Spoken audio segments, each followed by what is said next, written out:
Hello everyone, my name is Brennan Marr. That noise you're hearing is my ventilator. And welcome to Page Turners They Were Not, my Star Wars podcast. Well folks, D23 was this weekend in Anaheim, California. For those of you who don't know, D23 is the Disney Expo, where they discuss all their upcoming new additions, whether it be movies, television, the internet, or theme parks. Everything they own, they discuss. And what a weekend it was for Star Wars. Now, this morning, the footage that was shown yesterday from Star Wars Episode 9, The Rise of Skywalker, was put online. I just watched it moments ago.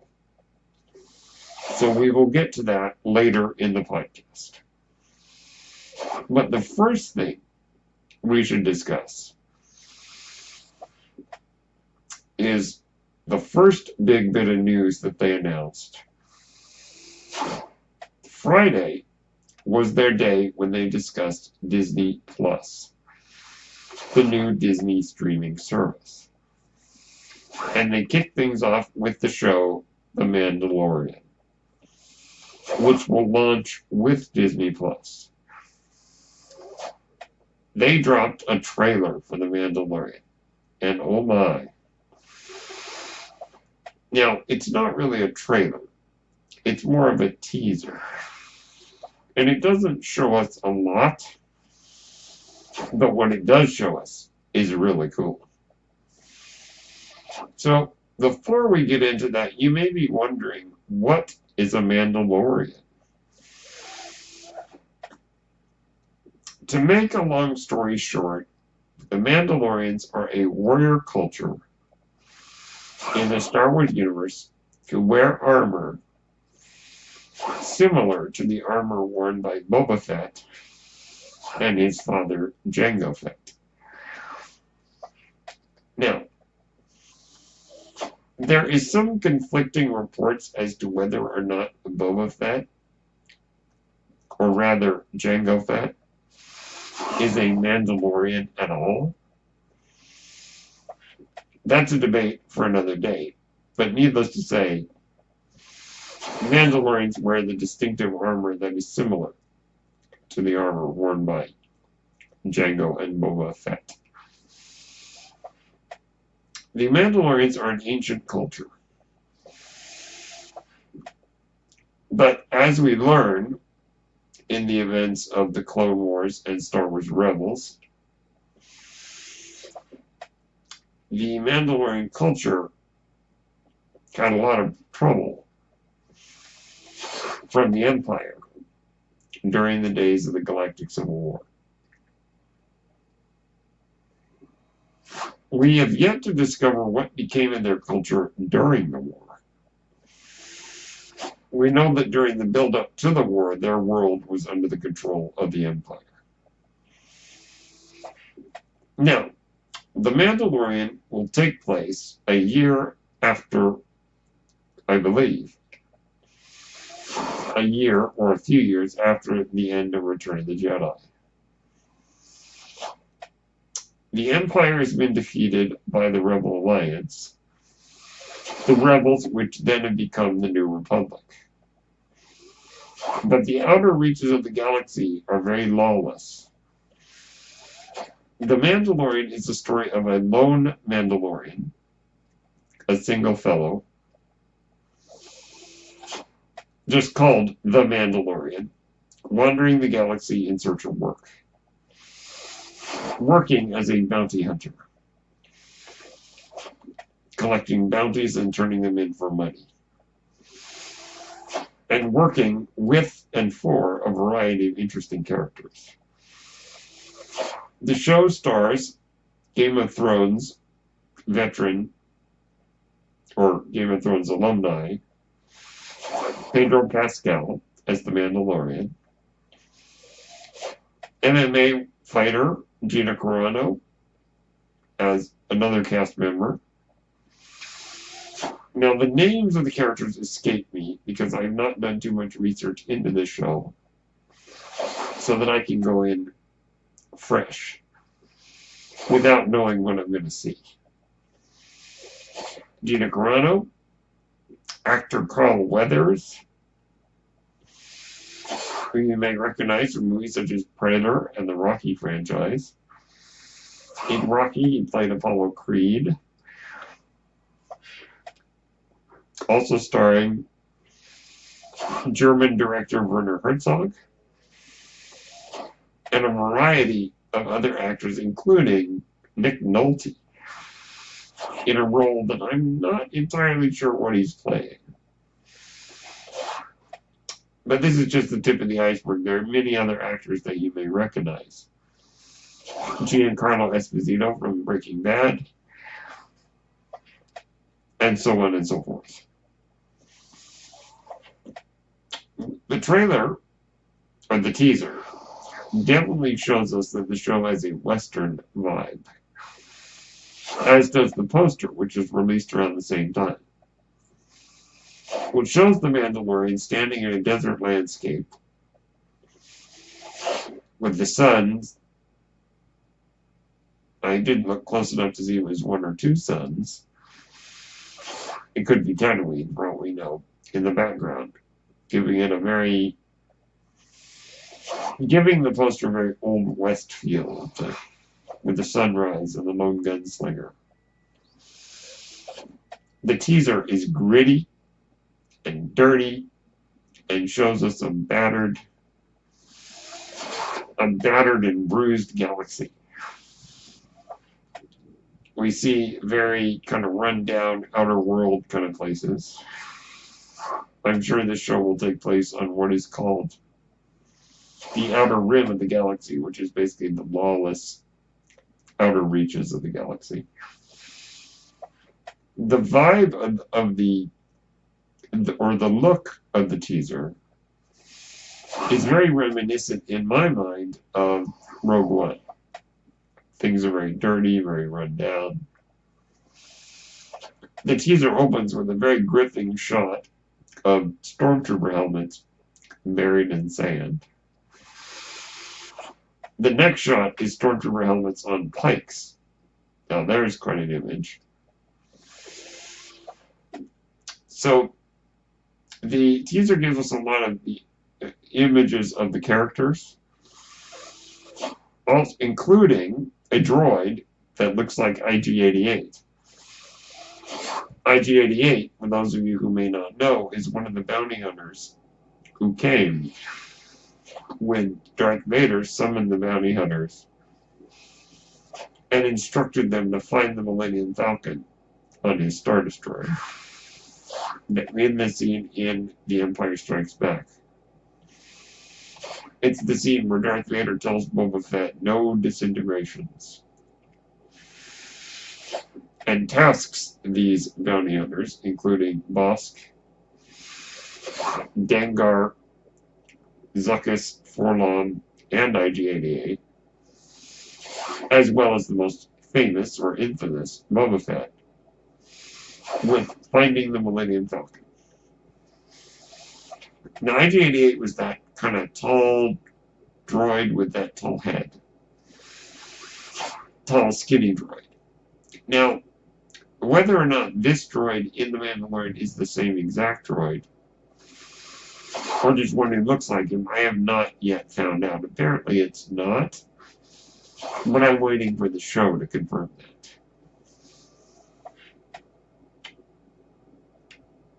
And then we get some wonderful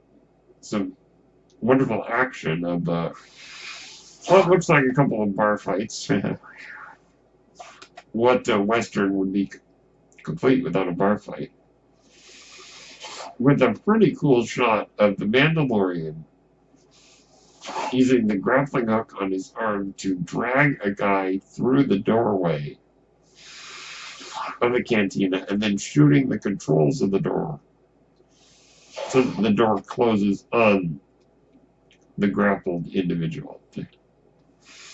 Yeah, I'm sensing this may be a more mature show, but mature while still being within the realm of what we come to accept in Star Wars. And then the only line of dialogue in the teaser is Werner Herzog, as he looks like maybe he could be an old Imperial officer, saying bounty hunting is an interesting profession, wouldn't you say? Or something to that effect. So the teaser doesn't give us much, but what it does give us is pretty neat. We get to see IG-88 or IG-11 or whatever his name is in action, which is cool, seeing him swivel his arms around. It looks fantastic. It looks like it has the production quality of a film.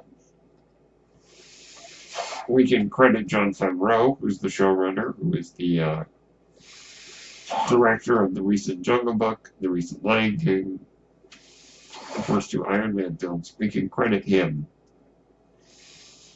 with leading this wonderful cinematic experience. And who knows what we're going to see, but I am so excited for The Mandalorian. If you have not checked it out, I would say please go check out the teaser. It's fantastic. All right. That being said, the next big announcement. Oh boy. Now, it had been rumored, and I had mentioned this a couple of weeks ago, that, well, actually, you know what? I come to think of it, I may not have mentioned this. So if I have not mentioned this, this may be the first time you hear it. It was discussed that Ewan McGregor, who played Obi-Wan Kenobi in the Star Wars prequel trilogy, was in talks to reprise his role in a Kenobi streaming series for Disney+. That was confirmed this weekend, with Ewan McGregor on stage confirming that he will be playing Obi-Wan in a Kenobi streaming series which will begin filming next year. Yes, folks, Ewan is returning. Obi-Wan is returning. Now, I remember a few years ago when the news was going around that there was going to be a Kenobi film directed by Stephen Daldry. Now, I'm actually very glad that it's a series. Now, we know that The Mandalorian, or at least I may never have mentioned it, so I'll mention it now. It is known that The Mandalorian will be a multi-season show. They are filming season 2 as we speak. Whether or not Kenobi will be more like a mini-series where it's a limited number of episodes, or an ongoing series is not yet known, but we do know that it will take place 8 years after Revenge of the Sith, which puts it about 11 years before the original film.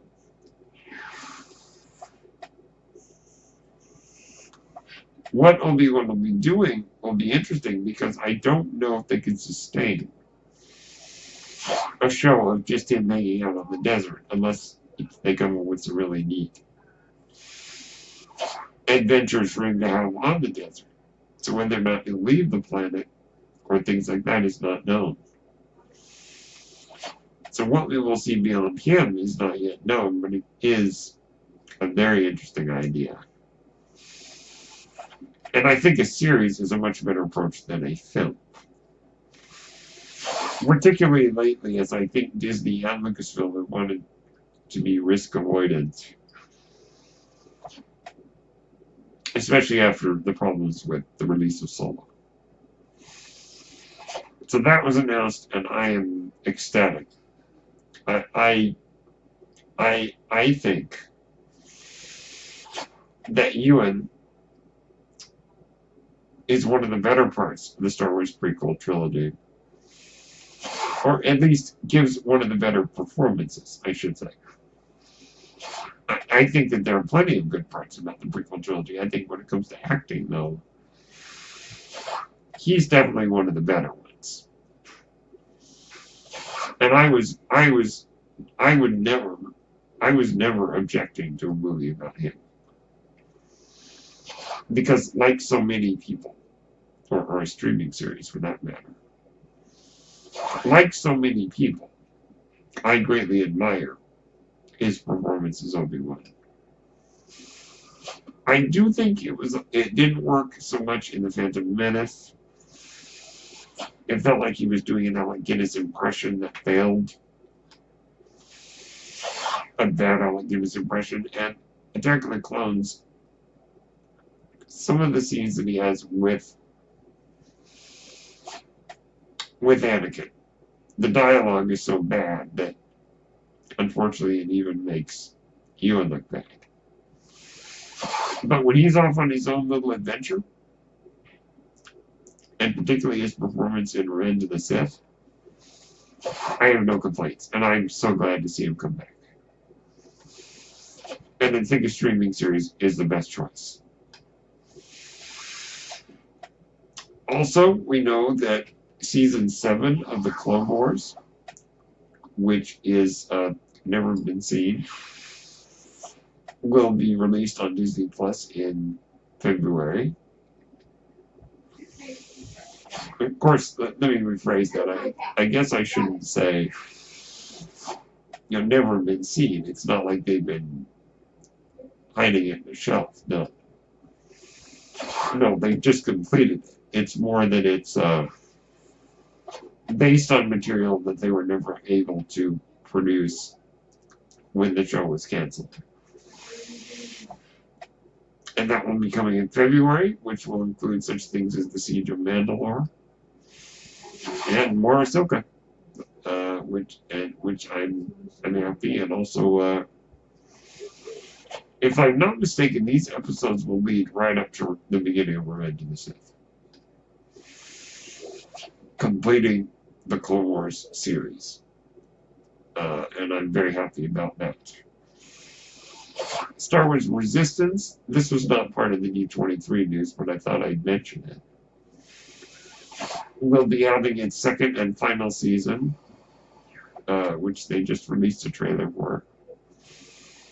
I have not watched any Resistance. I'm going to wait till the show's done, then I'll watch it. But I can understand why they're ending it now, because I think that I'm not sure exactly why they're ending it now, but I can see that maybe once the Rise of Skywalker is out, that this storyline is going to be ended.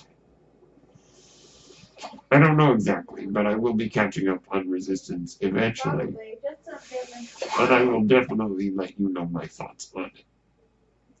Alright. The final Star Wars bit of news to come out of D23, which was released online today. The Rise of Skywalker teaser. It's not really a trailer. It's not even really a teaser.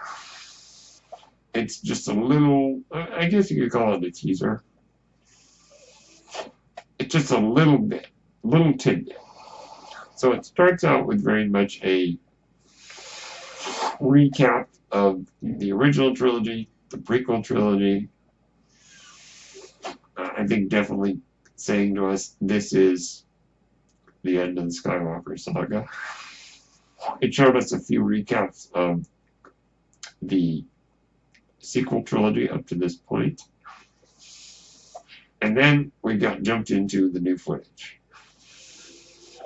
We see some shots. We see Rey and Finn and Poe and the droids on that deserty looking planet we saw in the teaser.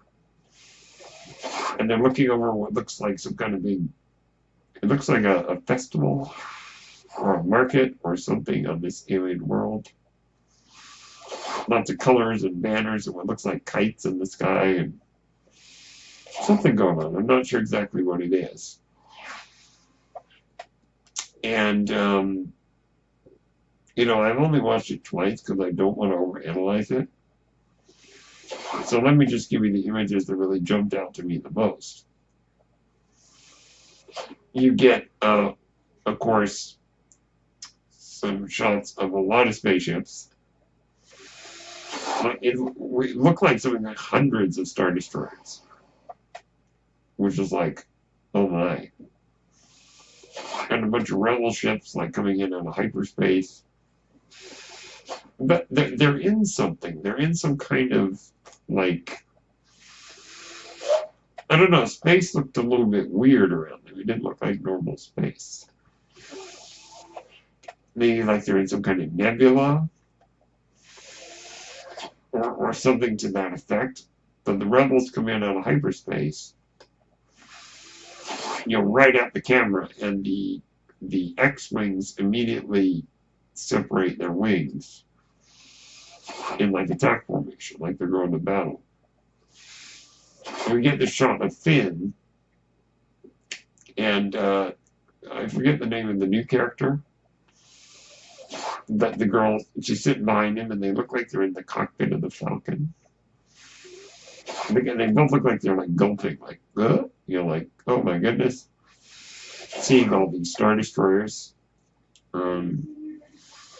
Then we get a shot of like some kind of red laser beam blasting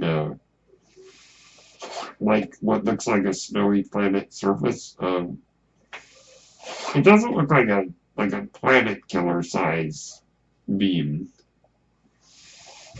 but looks like some kind of weapon being fired at a snowy tundra. We get Kylo Ren walking toward the camera with his lightsaber ignited, and we see Rey and Kylo. They're having a lightsaber fight in the middle of like an ocean. They're standing on something that looks like wreckage or something like that. I'm assuming, just a guess, that maybe they're having a lightsaber fight on the wreckage of the Death Star that we saw in the teaser. You know, while they're standing on it while the ocean waves are crashing. We get what looks like Rey training in a forest with her lightsaber, and it looks like there's something tied around Luke's lightsaber. Like it's not been fully repaired, because that's the one that's split in half. But it's been put back together. It's got like a red ribbon on it or something. I thought that's interesting. And Rey's like throwing it around in the forest. She's chopping down. She throws it through a tree, and then she calls it back to her hand like a boomerang. It looks like she's practicing on something. And that looked interesting. We also get a nice shot of Leia wearing a different outfit that we haven't seen before.